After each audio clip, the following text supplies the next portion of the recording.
Hello and welcome back. So now that we've concluded our reaction game, we actually showed a couple different versions of how it can work. We've got now one that constantly builds new clickable objects, and we also had one earlier that just had the one object that you had to click.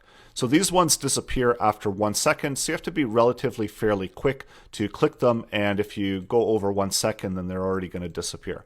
So you can't actually score anything over than 1 second. Let's go through our source code. So we had some styling that we set up for our elements to make them look a little bit nicer. We also had some HTML that we had to add in for the essential gameplay. Then we used JavaScript in order to connect to the player, the objects, so that we could select them and utilize them within our code. We set up a player score, which we're not really making use of, but we could track how many times and high scores. So that's an option there to extend on the current gameplay. Next, we came in and we added an event listener. So the event listener was to start the game off. So we come into the state where the game hasn't started, there's no gameplay happening, and it's up to the user to click the start game button whenever they're ready.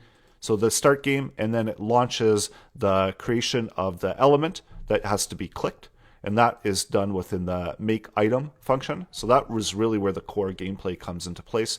We get our container boundaries and place them into an object so that we know where we've got our boundaries and we don't want to place any of the elements outside of the boundaries. Then we create an element using create element in JavaScript, so create a div.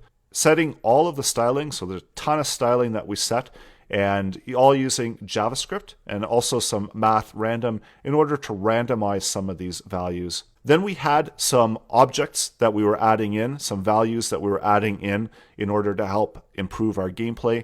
And this is a good object to add that in because this is our existing object. So it's always going to stay within that existing object. So we'll always have a start time value within this object that we created. And we can then use this start time to calculate out the difference between the end time and the start time, divide it by 1,000, and that's how many seconds it took the user to click the next element.